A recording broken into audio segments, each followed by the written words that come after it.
Welcome to another live feed on Rashad's YouTube channel. Let's get into chapter 10 from 1 Year Dynasty inside the Rising Fall 1986 Mets. Baseball's an impossible only done champions. This is everybody Wayne Chun tonight. It's from September to October 5th, 1986. About the 1986 Mets. Let's get into it.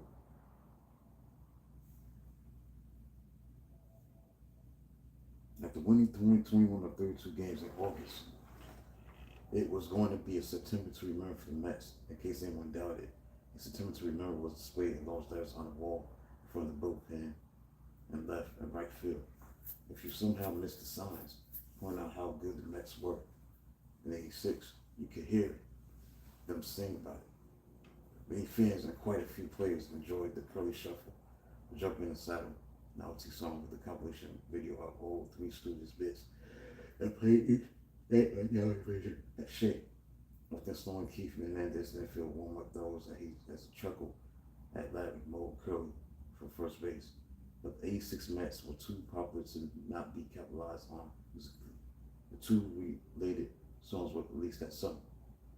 First was produced on the first off day during the season had been, and the off day in the control room to control the control Mets that was get mesmerized.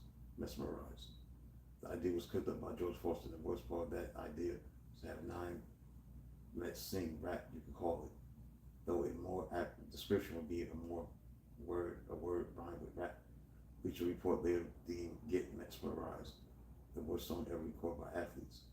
This that proves musical forays by Shaquille O'Neal, Deion Sanders, which made the first list twice, 5 spots ahead of behind the Chicago Bears. Super Bowl shuffle was Get Mesmerized. Support football, emulate. Get Mesmerized was unauthorized. The team ignored numerous requests for an endorsement, delaying production, paving the way for the team's entry as a bad baseball song painting out. Let's Go Mets. But produced had to pull back on the team. Piece of professional video was fully included, no players singing. It was a stylistic dud, but it did have a memorable hokey in mind. We got the teamwork to make the dream work. And Let's Go Mets cheer as well as the team itself. It's given an extra goal in the chorus. After the video played on Diamond Vision was the first 100 times. Many fans wished it could just go away, but there was about as much chance as there was the Mets letting the team in a race. The music of the day were not common. The segment on NBC TV on making a video featuring off-key singing of the players.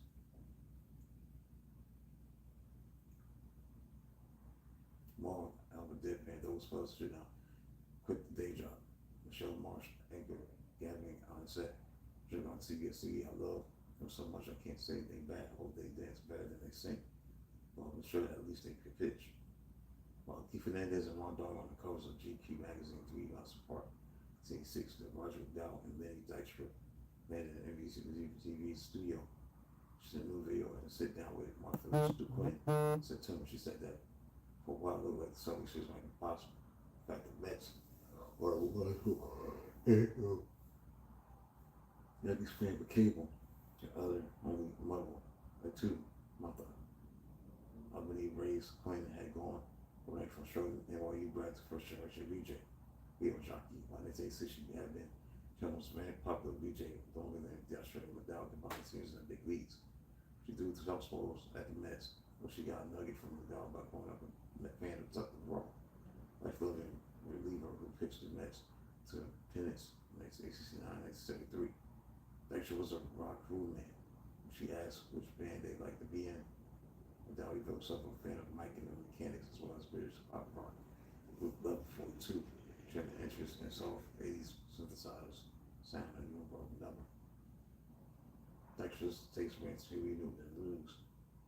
I like the Rolling Stones too. I like you better. Nailed it.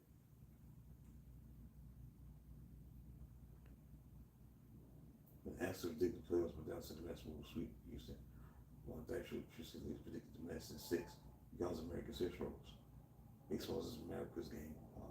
Playing America's sweetheart, holding back Dykstra and McDowell printed her loving her brand new Mets hat, showed her under her dinner. They stood balls and glowed up the bandwagon. There'd be more. now playing third base down now. The Yankees could not knock the Mets off the back pages, but they did steal the prize. Most unusual short-term third baseman in 1986. Mets had used Gary Carter in an extra one. Thanks, hit the like button, subscribe to the channel, if you're new to the channel. The Mets had used Gary Carter in an extra one in the American Cincinnati after multiple Jets brought the best to put an All-Star Gold Glove catcher. He stroked them by putting the in All-Star Gold Glove first baseman at the hot corner due to an injury to Mike Perulo. And the transition to third base was seen less difficult for an accomplished first baseman than for a batter catcher. But there was a big difference. Madley was left-handed. Lefties don't play third base unless they backhand the ball. They always throw off the wrong foot or take extra steps before throwing toward first.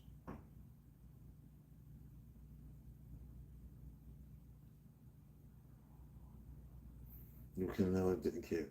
Ricky Manners was down at third baseman. Since it was the last weekend of August, he had to wait until September 1st for the process to expand, so fresh bodies could be recalled from the minor leagues. Nelly was flawless at third base debut. And in all 6 chances, starting at a double play. His extra moves and spins like Gene Kelly danced across the Kingdom AstroTurf. The Yankees rallied from a 12-5 deficit to loss past the Mariners. He made just one error in 3 games at third. Manley was not the first left-handed thrower to man third, though until the mid-'80s. Nolan had played there since 1926. Mike Spanky Squires somehow himself, who also played third base 13 times for Tony La Russa's White Sox in 1984.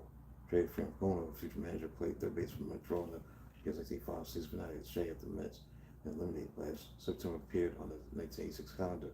The Yankees were desperate to stay alive and stay relevant against their 2 greatest tormentors, the Red Sox and the Mets. The Red Sox and the Yankees have been rivals since before they were known as the Red Sox and Yankees.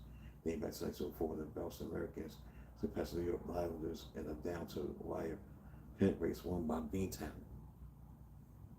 The Yankees rivalry the Mets were more recent, less rational, ego-confused. By the final month of the 86 season, Red Sox and Mets consumed the Yankees vow to over at 2 allies. Circling a common foe, Mets and Red Sox even met at Fenway Park in September for an exhibition between 2 teams that have shared heritage of frustration. The months of the past quarter century, a surprising number of mutual fans. Joe Klein wrote in the Mets program that month in New York Magazine. John George Steinbrenner calls the Mets Sox Summit. Mets and Yankees have played an annual Manual Trophy game to support Brookside Live Baseball almost every year from 1963 to 1983. Started long before interleague play. The Memorial Trophy was a marquee event.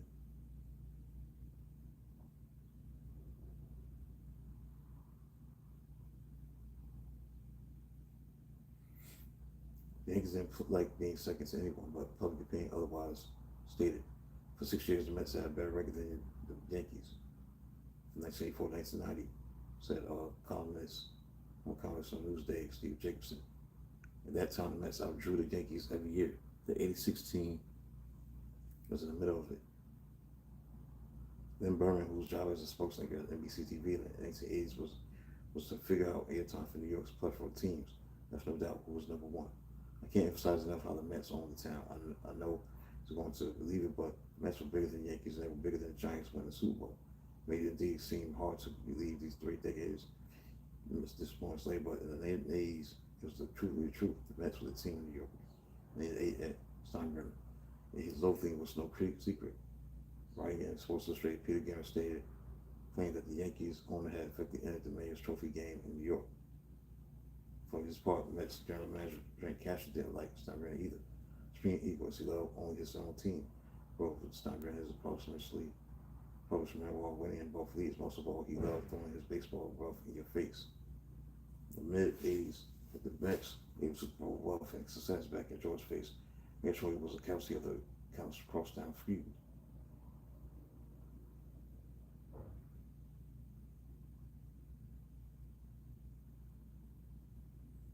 On September 12th, when the Yankees concluded the four-city trip that began in Seattle, the Red Sox were waiting for them in the Bronx with a 10-game lead that night.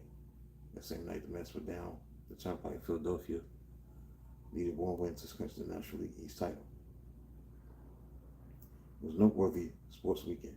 Tom Kelly will win World Championships in Minnesota 1987. 1991 was hired to replace Ray Miller as manager of the Twins.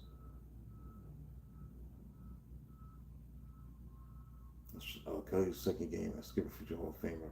Burt Ballard set an American League record by allowing his 44th home run of the year. Barry Valentine's Texas Rangers went deep 5 times against him in a 14-1 rout. Will Jackson, the #1 pick in the nation in football, spurring Tampa Bay after Buccaneers owner flew him and his private jet out to professional baseball. His first major league home run, a 475-foot shot for the Royals that weekend against the Mariners. The Buccaneers, meanwhile, were smoked at home by the Vikings in route to the 2014 season. The Giants, after losing their own opener in Dallas on Monday night, beat San Diego at the Giants Stadium in 14-2 season that ended with their first Super Bowl. Jets now sharing a home with the Giants instead of the Mets. Lost to New England in a rare Thursday night game.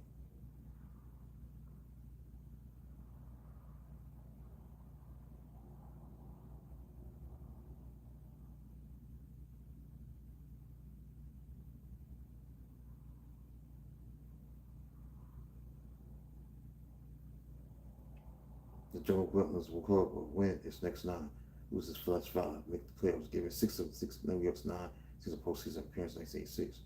As the second rookie in September commenced, the one story in sports everyone respected was the Mets finally clinching the National League East.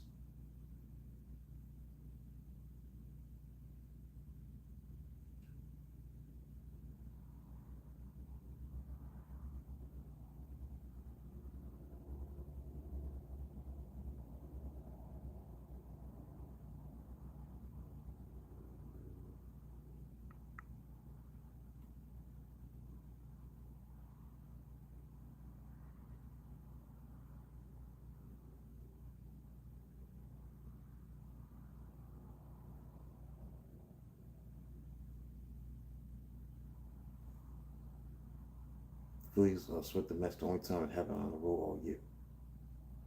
The champion was packed up and taken to St. Louis to clinch the National League East title in the same place where it was lost a year earlier. Almost a year after the clutch duel, scores duel between Rondon and John Tudor, they did it again, the pair. Though this time, Tudor showed a stiff and lengthy important serve as a stand and keeping the Mets scored for 7 innings of relief.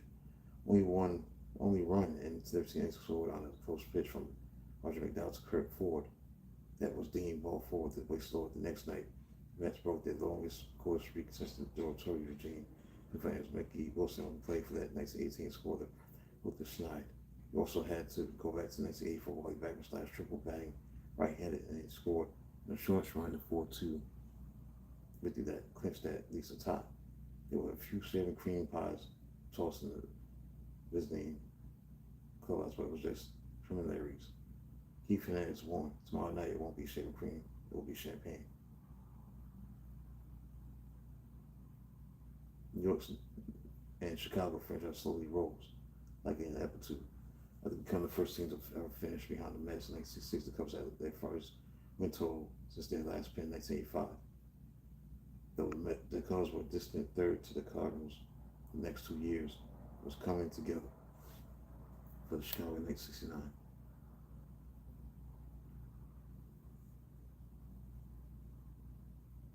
Cubs rode a stirring opening day comeback to an 11-1 start. Then I let up as the weather warmed up. By the mid-June 1969, the Cubs were 22 games over 500 on a 9-game lead on the Mets, and for the first time in their 7-year existence, had a winning record. The Mets dominated down the stretch with their novel 5-man rotation of Tom Seaver, Jerry Koosman, Gary Gentry, Don Cardwell, and Jim McAndrew.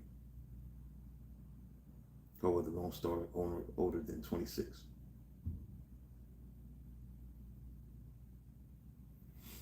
The Mets was definitely a miracle. They declared that the Cubs was more of a curse. New York swept Atlanta in that first National League Championship Series, then knocked off Baltimore in World Series. The Cubs did rally in August 1984 to knock off the resurgent Mets National League East title. The Cubs reverted to mediocrity following their disastrous loss to San Diego Padres in the AL4 and LCS. But mid-September 1960, the Cubs were on their third manager of the year, had already clinched the losing record. Despite the Mets' recent outbreak of clinch anxiety, the silver lining was a chance to seal the deal at home against the Cubs. The fifth place Cubs were 22 games under 500, 33 games behind the Mets. The pitch that already allowed 717 runs, 73 more than any other National League team. The Mets had been counting down the days even more than pitching Mets. The difference was that the Cubs just wanted to call it a year. The Mets were calling this their year. The Mets had clinched the 1969 division title pennant in World Series at Shea Stadium, sort of place apart each time. On September 17, 1986, his Mets general manager Frank Cashen and the team's security contingent were prepared for the fans' reaction.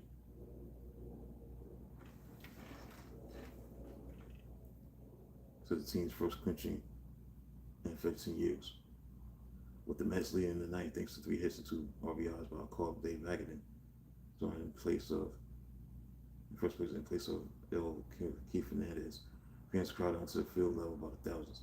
Suspicion and intensity of the war grew as the Mets were set down in the 8th inning. The White Gunner helped reinvigorate Shea Stadium. Prowse, with his rapid assistance to start as New York's team in 1984, had his audience's confidence, even as he allowed the second home run by Rafael Romero to cut the lead in half. The fans and the manager full faith that Doc would get it done. Allowing the trying runs to reach base in the ninth, heightened the crowd's slight increasing fervor. When Gooden caught Jerry Morphy looking for the second out, the crowd chanted, "We're number one." He stopped atop the dugout, prepared for an onslaught. Chico looked at the ball and then fouled off 2 pitches.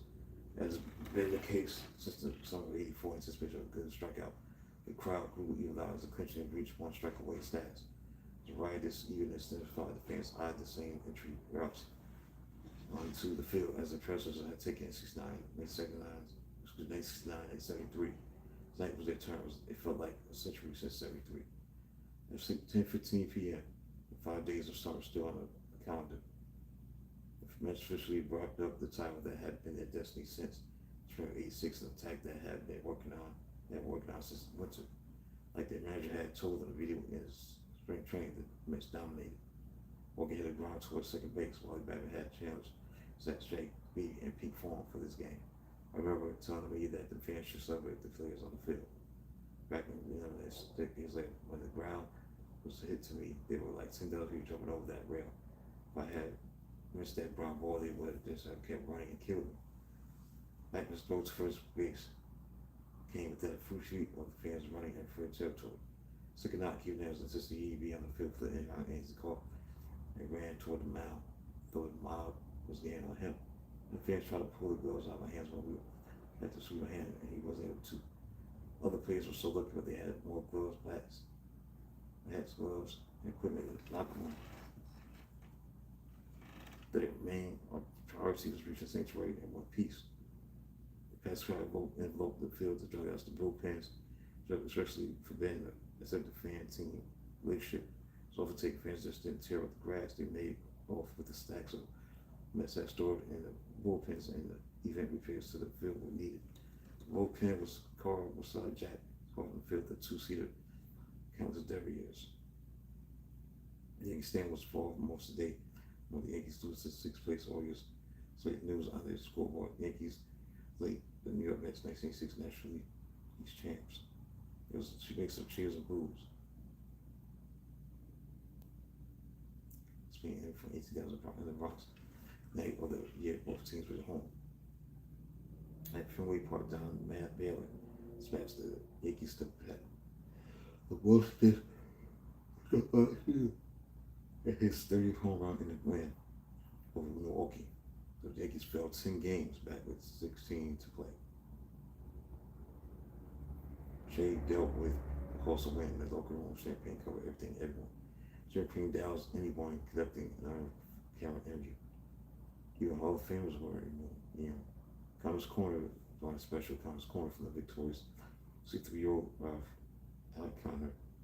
Excuse me, 63-year-old icon Ralph Kiner was doused with shaving cream and champagne. Hernandez, his gold glove mitt safe from pillars, hid while out his back. Had so much ice dumped from it on the camera. Spilled his Michelob. Also, it's such a great feeling, Ralph. The club had been down for so long when I was in St. Louis, and so turning like this within 3 years, so great. Just so great. And winning at home, I never was going to feel better than winning the St. Louis in St. Louis, but it feels so much better.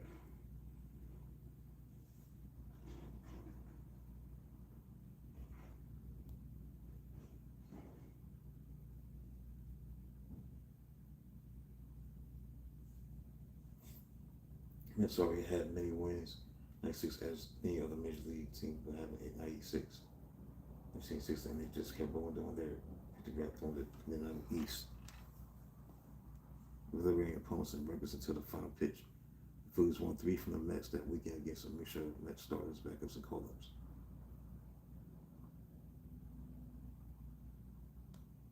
Mike Schmidt will win his third National League MVP in 1986 with Parker and Hernandez finishing third and fourth. Respectively, Knight, McDowell, Dexter, and O'Hare also received votes.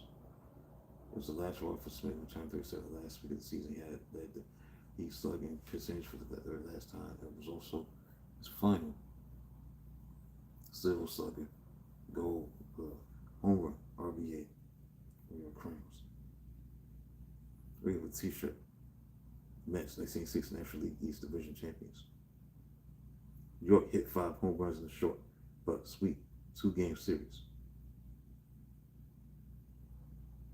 Doug Bang hit his own home run. That was shortly here and cheers at the shade slump homered in both wins. Doug Bang hit his only home run of the year on his 27th birthday. Even that didn't play against the Phillies because of the fifth. Started both games against St. Louis and added a home run in the 9-1 run.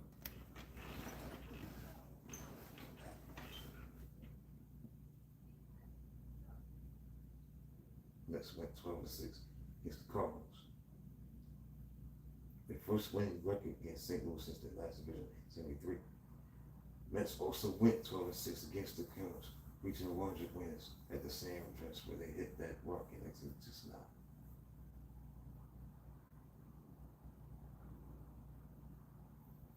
Cuban Metro hit a Titanic blast across Wayman Avenue.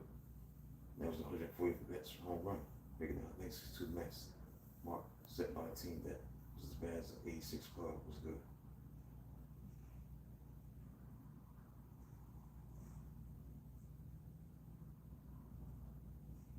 Mets had a 21-game-and-a-half margin of victory, was the league's largest since 1902. Met Pirates, the last team to surpass 108 wins in the National League was the 1909 Pirates, 110. Mets swept the Pirates. The match franchise mark 17-1 was only marked by the game in which the Mets accused Rick Roden of possessing the ball. They lost the game by 1 when the ensuing brawl, remember. Yeah, so that's what's going on with the Mets. David Johnson said when you win 108 games, David Johnson said, I think it should be clear that you don't have a whole lot of weaknesses. 108 is a pretty good number. But in the postseason, all it takes is a couple of days or a couple of things. If things don't go out your own way, if things don't go your way, or an opponent or at the goal outlive to any history made in the regular season. There was intense pressure, very immense pressure for the 1986 Mets not to blow it. 3 teams that won more than the 86 Mets failed to win World Series. The 1906 Cubs had 116 wins. The 1954 Indians, 111 wins, 109 win Orioles team with David Johnson at second base. That was laid low by the New York Mets in the 69 World Series.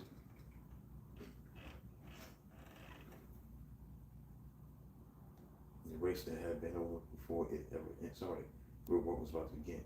Last day on the 86 schedule, though it was a sweet celebration. The Mets scored 9 times to make up to Ron Darling for sleepwalking through his pre-start in Montreal. Gary Carter matched 3-1 home in the first inning to match Mr. Styles. Put up RBI record 105 later. That was shortly unloaded a grand slam for his 27th home run to nudge over 90 RBIs. Both Carter and Charlie's beats added significance given the names both missed due to injury. As a record crowd watched the 2.767 million in attendance was the most stood at point by the New York team. It was a second and 86 to the Dodgers. It was a smidge better than the franchise. No, the Reds had set the previous year.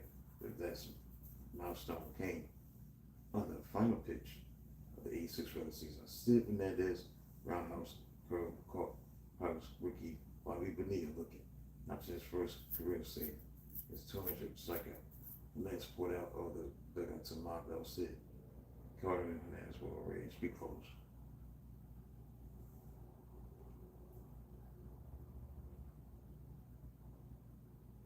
Special video montage of 86 highlights played on Diamond Vision with Williams singing Wild Wayne Beneath My Wings. The image of the season put the music, it doesn't sound, it's mostly when Willie sings it, can leave a lump in the Mets fans' throat, especially those experienced the lean years before 1984. Has some more apt and upbeat upcoming song for the partiers, curtain calls and night crawls on the team, and the stands would have been Everybody Had Fun Tonight. Released by September by Wayne Chung, ran at the height of its tenuous fame. Everybody had fun tonight with his memorable and eponymous command. Everybody Wayne Chung tonight.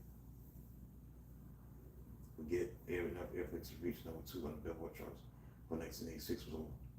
Stopped at the top by the female band, the Bangles, and more like an Egyptian.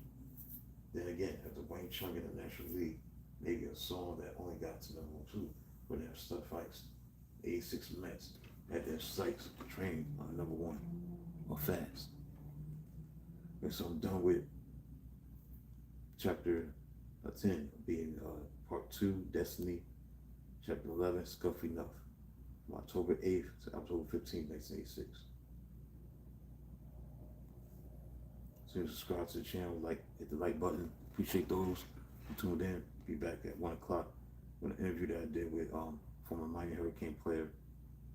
His name is Hurley Brown. Talk about his time at the University of Miami. We played with Jim Johnson, playing with Dennis Erickson, won a couple championships. Played safety. I think he was a safety. I think he was a corner. We played in the secondary. That'll be up on deck at 1 o'clock. So subscribe to the channel. I'll be back at 1 o'clock.